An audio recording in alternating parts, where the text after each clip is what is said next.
വണക്കം. മലയാളത്തിൽ ഒരു പുതിയ ചാനൽ കൂടെ വരാൻ പോവുകയാണ്. ബിഗ് ടി വി എന്നാണ് ആ ചാനലിൻ്റെ പേര്.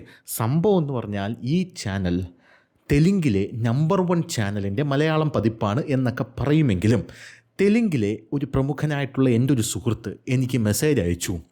ഒരു പട്ടിക്കുഞ്ഞു പോലും കാണാത്ത തെലുങ്കിലെ ചാനലാണ് ഈ ബിഗ് ടി വി എന്ന് പറയുന്നത്. അതെന്തോ ആയിക്കൊള്ളട്ടെ. അതിൻ്റെ തലപ്പത്തിരിക്കുന്നത് അനിൽ ഐരൂർ ആയതുകൊണ്ട് തന്നെ ബിഗ് ടി വിയെ ഏഷ്യാനെറ്റിനെക്കാട്ടിലും മുകളിൽ നല്ല ലോ ലെവലിൽ കൊണ്ടെത്തിക്കാൻ കഴിയും എന്നാണ് അവരുടെ പ്രതീക്ഷ. ആ പ്രതീക്ഷ അസ്ഥാനത്താകാതിരിക്കട്ടെ എന്നുള്ളതാണ് പ്രധാനപ്പെട്ട കാര്യം. ഒരുപാട് അന്തംകമ്മി മാധ്യമ പ്രവർത്തകർ ഇതിനകത്ത് ഒത്തുകൂടുന്നുണ്ട്. അപ്പോൾ ഒരു ചോദ്യം കൂടെ അവിടെ സാധാരണ പൊതുജനം ചോദിക്കുന്നുണ്ട്. അതായത് ഈ അന്തംകമ്മികളുടെ എല്ലാ നിലപാടുകളും, എല്ലാ വശങ്ങളും, എല്ലാ ആങ്കറിങ് സ്റ്റൈലുകളും നമ്മൾ കണ്ടു കഴിഞ്ഞതാണ്. ഇനി അതിൽ കൂടുതൽ എന്താണ് ഇവർക്കവിടെ കാണിക്കാനുള്ളത് എന്നുള്ളതാണ് ഇവർ ചോദിക്കുന്ന പ്രധാനപ്പെട്ട ഒരു ചോദ്യം എന്ന് പറയുന്നത്. ഇനി ഈ ബിഗ് ടി വി എന്ന് പറയുന്ന ഒരു പ്ലാറ്റ്ഫോം, അതായത് ഇവർ ജോലി ചെയ്തിരുന്ന പ്ലാറ്റ്ഫോമിൽ നിന്ന് വിട്ട് ഇവർ മറ്റൊരു പ്ലാറ്റ്ഫോമിലേക്ക് വരുന്നു. അവിടെ ഇരുന്നു കൊണ്ട് ഇവരുടെ നിലപാട് പറയുന്നു. അതായത് അപർണ കുറുപ്പ് ന്യൂസ് 18 വിട്ട് ബിഗ് ടി വിയിലേക്ക് വരുന്നു. അവിടെ ഇരുന്നു കൊണ്ട് അന്തംകമ്മിത്തരം കാണിക്കുന്നു. ലക്ഷ്മി പത്മ 24 മലയാളം വിട്ടുകൊണ്ട് ബിഗ് ടി വിയിലേക്ക് വരുന്നു. അവിടെ ഇരുന്നു കൊണ്ട് ലക്ഷ്മി പത്മയുടെ പഴയ പണി തുടരുന്നു. വേണു ബാലകൃഷ്ണനും ജോഷി കുര്യനും അടക്കമുള്ളവർ അവരവരുടേതായിട്ടുള്ള സ്ഥാപനങ്ങളും വിട്ട് ഇങ്ങോട്ടേക്ക് വരുന്നു. അവരുടെ പണി തുടരുന്നു. ഇതാണ് പ്രധാനപ്പെട്ട കാര്യം. പക്ഷേ എൻ്റെ ചോദ്യം അതൊന്നുമല്ല എന്ന് മാത്രമല്ല, വളരെ കാലിക പ്രസക്തിയുള്ളൊരു ചോദ്യമാണ്, ഇത്തിരി മൂർച്ചയുള്ളൊരു ചോദ്യമാണ് എന്ന് തന്നെ വച്ചോ. സ്വപ്പം കോമഡിയൊക്കെ നമുക്ക് അങ്ങോട്ട് കുറയ്ക്കാം. അതായത് ഈ മാധ്യമ പ്രവർത്തകർക്കിടയിൽ പീഡനം നടത്തുന്നവന്മാരുണ്ട്. നമ്മൾ സാധാരണ പീഡനം നടത്തുന്ന ആൾക്കാരെ പെർവേർട്ടുകൾ എന്നാണ് പറയാറുള്ളത്. പെർവേർട്ടുകൾ. അപ്പോൾ മാധ്യമപ്രവർത്തകർക്കകത്ത് പീഡനം നടത്തുന്ന ആൾക്കാരുണ്ട്. പലപ്പോഴും അത് ഒതുക്കി തീർക്കുകയും ഈ മാധ്യമ സ്ഥാപനങ്ങൾ അതിനെ മൂടി വയ്ക്കുകയും അതിജീവിത എന്ന് പറയുന്ന ഒരു സ്ത്രീയെ അടിച്ചമർത്തുകയും അവരെ പുറത്തു വരാൻ അനുവദിക്കാതിരിക്കുകയും ചെയ്യുന്ന കാഴ്ചയാണ് നമുക്ക് കാണാനായിട്ട് സാധിക്കുന്നത്. ഉദാഹരണം പറഞ്ഞു കഴിഞ്ഞാൽ ന്യൂസ് 18 മലയാളം എന്ന് പറഞ്ഞ ചാനലിൽ അത് ഉണ്ടായ സമയത്ത് ഒരു മിനി കൈരളി പീപ്പിളാക്കി മാറ്റാനാണ് ന്യൂസ് 18 ചാനലിനെ ഇവരെല്ലാം കൂടെ ശ്രമിച്ചുകൊണ്ടിരുന്നത്. അതിൻ്റെ പ്രധാനപ്പെട്ട കാരണം അതിൻ്റെ തലപ്പത്തിരുന്നവരെല്ലാം അന്തംകമ്മികളായിരുന്നു എന്നുള്ളതുകൊണ്ടാണ്. ഒരു ദേശീയ ലൈനിൽ കൊണ്ടുവന്ന ചാനൽ ഈ അന്തംകമ്മികളെല്ലാം കൂടെ ചാടിക്കേറി അതിനകത്ത് കയറി എന്ന് പറഞ്ഞാൽ വെറുതെ കയറിയതല്ല. അംബാനിയുടെ ചാനലായതുകൊണ്ട് ലക്ഷങ്ങൾ ശമ്പളം കൊടുത്താണ് കയറിയത്. ആ സമയത്ത് നമ്മുടെ ഏഷ്യാനെറ്റിൽ ചിത്രം വിചിത്രം എന്ന് പറയുന്ന സൂപ്പർ ഹിറ്റ് പരിപാടി അവതരിപ്പിച്ചുകൊണ്ടിരിക്കുകയായിരുന്നു ലല്ലു എന്ന് പറയുന്ന സൂപ്പർ മാധ്യമ പ്രവർത്തകൻ. ആ സമയത്ത് നല്ല സറ്റേറിക്കൽ പരിപാടിയായിരുന്നു. ലല്ലുവിൻ്റെ കൂടെയുള്ള ഒരു മാധ്യമ പ്രവർത്തകർ. ഇവർ രണ്ടുപേരും ഇതിൽ നിന്നിറങ്ങി ഇപ്പുറത്തേക്ക് വന്നിട്ട് ഞാൻ ഇതൊക്കെ കൃത്യമായിട്ട് ഫോളോ ചെയ്യുന്ന ഒരാളാണ്. എനിക്കറിയാം ന്യൂസ് 18 വന്നിട്ട് പുഷ് പുൾ എന്ന് പറഞ്ഞൊരു പരിപാടി തുടങ്ങി. അണ്ടം കീറിപ്പോയി, ഒരിടത്തും എത്തിയില്ല. പക്ഷെ നല്ല ശമ്പളമുള്ളത് കൊണ്ട് ഞാൻ അവിടെ നിന്ന് ഇറങ്ങുന്നു എന്ന് ലല്ലു അന്നിട്ട ഫേസ്ബുക്ക് പോസ്റ്റ് എനിക്കിപ്പോഴും ഓർമ്മയുണ്ട്. എല്ലാവർക്കും ഇത് തന്നെയാണല്ലോ പ്രശ്നമെന്ന് പറയുന്നത്. അല്ലെങ്കിൽ മരമുറി ചാനലിൻ്റെ മുതലാളിയുടെ മൂട്ടിൽ വന്നിരുന്ന് അയാളെ ന്യായീകരിച്ചുകൊണ്ട് അരുൺകുമാർ ഇരിക്കുമോ? ഇല്ല, അതും ഗവൺമെൻറ് ജോലിയും കളഞ്ഞിട്ടാണ് വന്നത് എന്നുള്ളതാണ് പ്രധാനപ്പെട്ട കാര്യം. അപ്പോൾ ഇത് തന്നെയാണ് കാര്യം. നിലപാടെന്ന് പറയുന്നൊരു സാധനം ഇല്ല. പക്ഷേ ബാക്കിയുള്ളവർ എന്ത് ചെയ്യുന്നു എന്ന് നോക്കിയിരിക്കുകയാണ് ഇവറ്റകൾ എല്ലാവരും. അപ്പോൾ ഈ ചാനൽ, ഈ ന്യൂസ് 18 എന്ന് പറയുന്ന ചാനലിനകത്ത് അത് തുടങ്ങിയ സമയത്ത് അവിടെ ഒരു ദളിത് സ്ത്രീ പീഡിപ്പിക്കപ്പെട്ടു എന്ന് പറഞ്ഞാൽ ശാരീരികമായിട്ടല്ല, മാനസികമായിട്ട് പീഡിപ്പിക്കപ്പെട്ടു. അങ്ങനെ പീഡിപ്പിക്കപ്പെട്ടപ്പോൾ ഒരു നിലപാടും എടുക്കാത്ത ഒരു വ്യക്തിയാണ് അപർണ കുറുപ്പ് എന്ന ആരോപണം ആ സമയം മുതലുണ്ട്. അവിടെ അപർണ കുറുപ്പിൻ്റെ കൂടെ ജോലി ചെയ്തിരുന്ന മാധ്യമ പ്രവർത്തകർക്കടക്കം അപർണ കുറുപ്പിനെക്കുറിച്ച് ഈ ആരോപണങ്ങളുണ്ട്. അതങ്ങോട്ട് നമുക്ക് മാറ്റി നിർത്താം. മറ്റ് പല ചാനലുകളിലും സ്ത്രീകൾ ഇതുപോലെ പല തരത്തിലുള്ള ചൂഷണങ്ങൾക്കും പീഡനങ്ങൾക്കും ഇരയാകുന്നുണ്ട് എന്നുള്ളത് പരമമായിട്ടുള്ള യാഥാർത്ഥ്യമാണ്. മറ്റു പല ചാനലുകളിലും ഇതുപോലുള്ള പല കാര്യങ്ങളും നടക്കുന്നുണ്ട്. അത് പീഡനം എന്ന അർത്ഥത്തിലല്ല പറയുന്നത്, വേതനം കൊടുക്കുന്നില്ല എന്ന് പറഞ്ഞാൽ ജോലി ചെയ്യുന്ന മാധ്യമപ്രവർത്തകർക്ക് കൂലിയില്ല.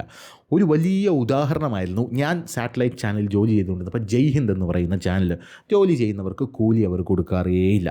ജീവൻ ടി വി ജോലി ചെയ്യുന്നവർക്ക് കൂലി എന്ന് പറയുന്നൊരു സാധനം എന്താണെന്ന് പോലും അവർക്കറിയില്ല എന്നുള്ളതാണ് കാര്യമെന്ന് പറയുന്നത്. പിന്നെ ഇപ്പോൾ മാധ്യമത്തിൻ്റെ പത്രവും ആ ഒരു ലെവലിലോട്ട് എത്തിയിട്ടുണ്ട്. എൻ്റെ ചോദ്യം വളരെ ഇമ്പോർട്ടൻ്റ് ആയിട്ടുള്ളൊരു ചോദ്യമാണ്, ഞാൻ അതിലോട്ട് വരാം. സംഭവം എന്ന് പറഞ്ഞാൽ നമ്മൾ ഈ മാധ്യമപ്രവർത്തകരായിട്ടുള്ള ലക്ഷ്മി പത്മയും അപർണ കുറുപ്പുമെല്ലാം കേരളം വളരെയധികം ആരാധിക്കുന്ന മാധ്യമ സിംഹിണികളാണ് എന്ന് നമുക്ക് എല്ലാവർക്കും അറിയാം. അപ്പോൾ ഈ മാധ്യമ സിംഹിണികൾ, നമുക്ക് ലക്ഷ്മി പത്മയുടെ കേസ് പറയുകയാണെങ്കിൽ ലക്ഷ്മി പത്മ അതിജീവിതയ്ക്കൊപ്പം നിന്ന് രാഹുൽ മാങ്കൂട്ടത്തിനെതിരെ ഘോരം പോരാടുന്ന ഒരു മാധ്യമ പ്രവർത്തകയാണ്. അത് നമുക്കറിയാം. രാഹുൽ മാങ്കൂട്ടം പീഡിപ്പിച്ച അതിജീവിതയെ ചേർത്ത് പിടിച്ച ഒരു മാധ്യമ പ്രവർത്തകയാണ്. എല്ലാ കേസിലും ലക്ഷ്മി പത്മ അതിജീവിതയ്ക്കൊപ്പവും വേട്ടക്കാരന് എതിരുമാണ്.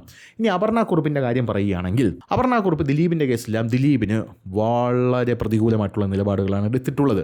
കോടതി ദിലീപിനെ വെറുതെ വിട്ടാൽ പോലും ഞങ്ങൾ വെറുതെ വിടില്ല എന്ന് പറഞ്ഞ് നടക്കുന്ന രണ്ടു പേരാണ് ഈ മാധ്യമപ്രവർത്തകർ. വളരെ നല്ല കാര്യം തന്നെ. കാരണം ദിലീപ് കോടതി പറഞ്ഞാലൊന്നും ദിലീപ് കുറ്റവിമുക്തനാകില്ല. അത് വളരെ കറക്റ്റാണ്. കാരണം ദിലീപിനെ MG റോഡിൽ കൊണ്ടുവന്ന് ഒരു കഴിമരം ഉണ്ടാക്കി അതിൽ തൂക്കിലേറ്റണം. ചുറ്റും ഇവർക്ക് കൂടി നിന്ന് കൈയടിക്കണം. എങ്കിൽ മാത്രമേ ഇവരുടെ നെഞ്ചിലെ കല്ലിറങ്ങൂ. അല്ലെങ്കിൽ ഈ വിഷയം ഇങ്ങനെ പൊലിപ്പിച്ച് നിർത്തിക്കൊണ്ട്, അതായത് നടി ആക്രമിക്കപ്പെട്ട കേസ് ഇനിയും അവസാനിച്ചിട്ടില്ല എന്നുള്ള രീതിയിൽ ഇതിനെ പൊലിപ്പിച്ച് നിർത്തിക്കൊണ്ട് ആ ലൈം ലൈറ്റിൽ, അതായത് ഈ നടി ആക്രമിക്കപ്പെട്ട കേസിൽ അഭിപ്രായം പറയുന്നവരെല്ലാം സൂപ്പർ സ്റ്റാറുകളായി മാറുന്ന കാഴ്ചയാണ്, പുരോഗമനവാദികളായി മാറുന്ന കാഴ്ചയാണ് കാണാൻ സാധിക്കുന്നത്. അങ്ങനെ നിർത്തിക്കൊണ്ട് ഇവർക്ക് വീണ്ടും പുരോഗമനത്തിൻ്റെ പടവുകൾ ചവിട്ടിക്കേറി കേരളത്തെ ശ്രീനാരായണ ഗുരു എത്തിച്ചതിനെക്കാട്ടിലും മുകളിലെത്തിക്കാനുള്ള ശ്രമമായിരിക്കാം ഇവർ നടത്തുന്നത്. ഓക്കെ, നല്ല കാര്യം തന്നെ. അതിജീവിതമാർക്കൊപ്പം തന്നെ നിങ്ങൾ നിലകൊള്ളണം. പക്ഷേ എൻ്റെ ചോദ്യം, തൊട്ടടുത്ത് നിൽക്കുന്ന ഈ ചിത്രം ഇവർ ഇന്നലെ സോഷ്യൽ മീഡിയയിൽ പോസ്റ്റ് ചെയ്താണ്. ബിഗ് ടിവിയിൽ വേണു ബാലകൃഷ്ണൻ വന്നു എന്നുള്ളത്. എൻ്റെ ചോദ്യം, തൊട്ടടുത്ത് നിൽക്കുന്ന ഈ വേണു ബാലകൃഷ്ണൻ ഏഷ്യാനെറ്റ് ന്യൂസിൽ മാധ്യമപ്രവർത്തനം തുടങ്ങി.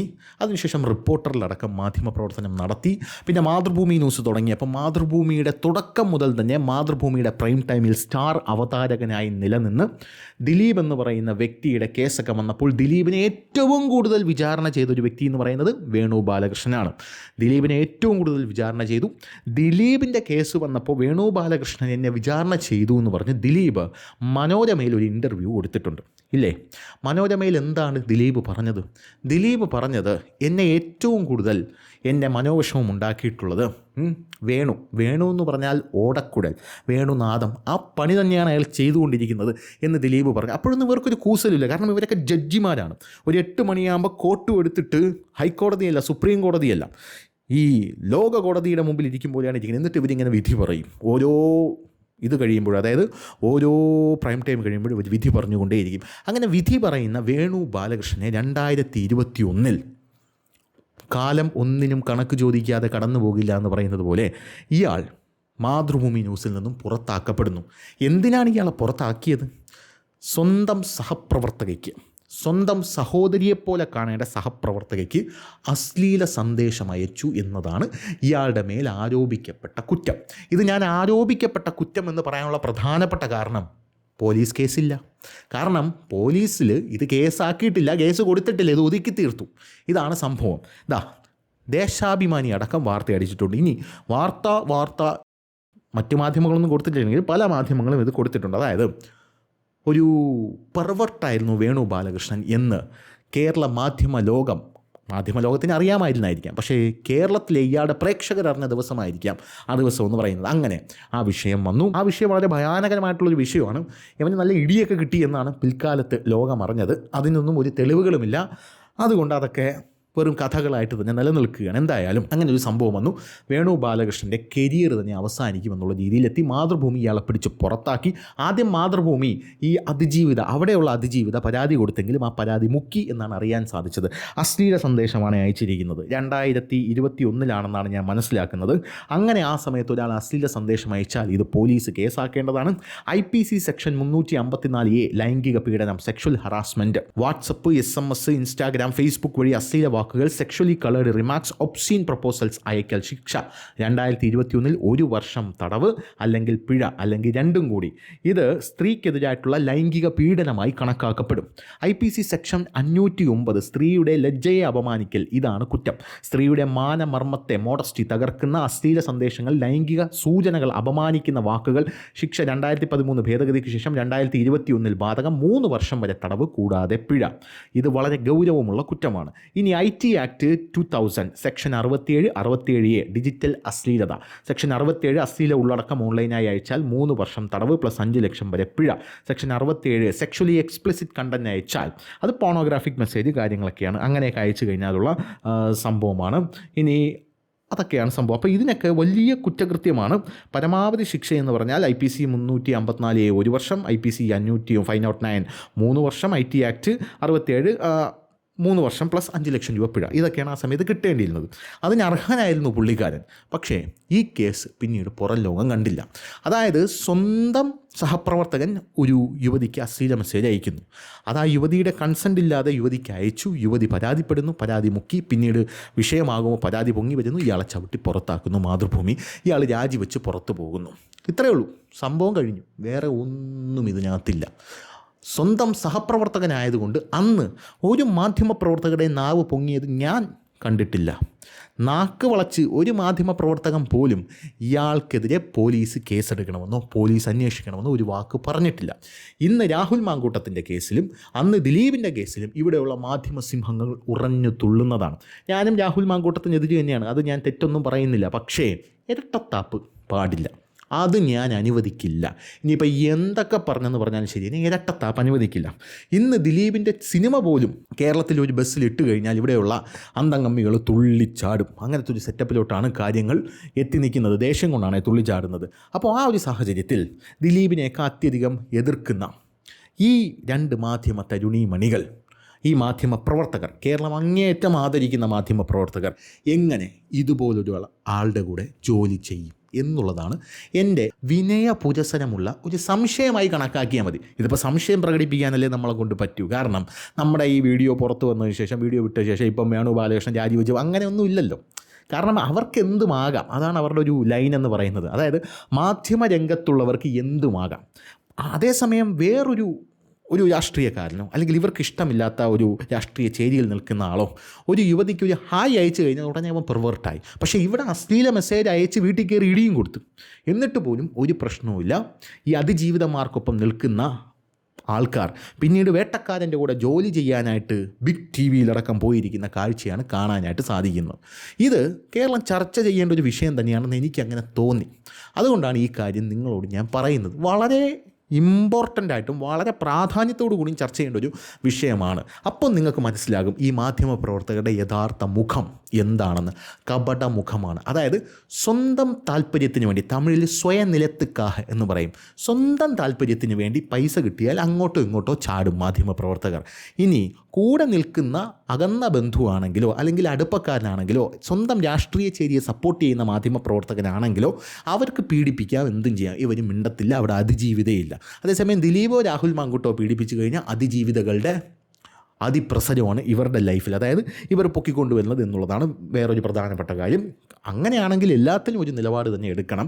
ഇയാളുടെ കൂടെ ജോലി ചെയ്യുന്നില്ല എന്നുള്ള തീരുമാനമെടുക്കണം. അതിനുശേഷം വേണു ബാലകൃഷ്ണൻ ഈ ദിലീപിൻ്റെ സിനിമ പോലും ഇടില്ല എന്ന് പറഞ്ഞ ടീമുകൾ, അതായത് എന്ന് പറയുന്ന കേരളക്കര, അതാ ഈ ന്യൂസ് നോക്കിയേ. ഈ ന്യൂസ് വിവാദങ്ങൾക്ക് വിട, വീണ്ടും വാർത്താമുഖമായി വേണു ബാലകൃഷ്ണൻ, ചാനൽ പോരാട്ടത്തിൽ കുതിക്കാൻ 24 ന്യൂസ് എന്നുള്ളതാണ് ഈ വാർത്ത. നമ്മുടെ ഓൺലൈനുകളിൽ വരുന്ന വാർത്തയാണ്. അതായത് ഇയാളൊരു കുറ്റാരോപിതനായി പുറത്തു വന്നാണ്. ദിലീപ് ഇപ്പോൾ അഗ്നിശുദ്ധി തെളിയിച്ച് അകത്ത് കയറി. ഇയാളപ്പോൾ കേസുമില്ല, ഒന്നുമില്ല. ഇവിടെയുള്ള മാധ്യമങ്ങൾ കൊടുക്കുകയാണ് ഇനി കുതിക്കും. ആര്?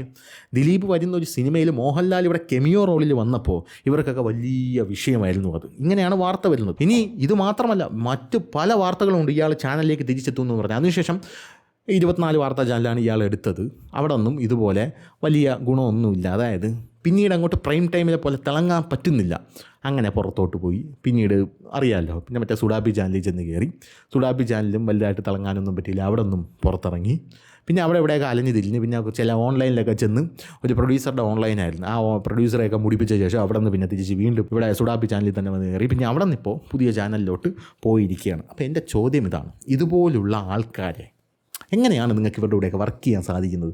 അല്ല, ദിലീപിൻ്റെ വിഷയത്തിലും മാങ്കൂട്ടത്തിൻ്റെ വിഷയത്തിലേക്ക് എടുക്കുന്ന നിലപാട് കണ്ടതുകൊണ്ട് ഞാൻ ചോദിക്കുകയാണ്, എങ്ങനെയാണ് ഇയാളുടെയൊക്കെ കൂടെ വർക്ക് ചെയ്യാൻ സാധിക്കുന്നത് എന്നുള്ളത്. ഇതിപ്പോൾ വേറെ വല്ല മാധ്യമപ്രവർത്തകനുമായിരുന്നുവെങ്കിൽ, അതായത് നിങ്ങളുമായിട്ടും പോട്ടെ, ഒരു ജനൻ ടി വിയിൽ ഒരു മാധ്യമപ്രവർത്തകൻ, വെറുതെ ഞാൻ ചുമ്മാ പറയുകയാണ്, ജനൻ ടി വിയിലെ ഇപ്പോൾ ഏറ്റവും ഫേമസ് ആയി നിൽക്കുന്ന ഒരു മാധ്യമപ്രവർത്തകൻ ഒരു അശ്ലീല സന്ദേശം ഒരു ആൾക്ക് അയക്കുന്നു, കൂടെയുള്ള സഹപ്രവർത്തകയ്ക്ക് അയക്കുന്നു.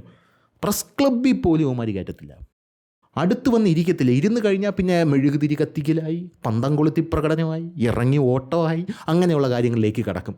അപ്പോൾ അതൊക്കെ കൊണ്ട് ഈ ഒരു ഇരട്ടത്താപ്പ് തുറന്ന് കാട്ടിയെന്നേ ഉള്ളൂ. ഒന്നും വിചാരിക്കരുത് കേട്ടോ. അപ്പോൾ ശരി.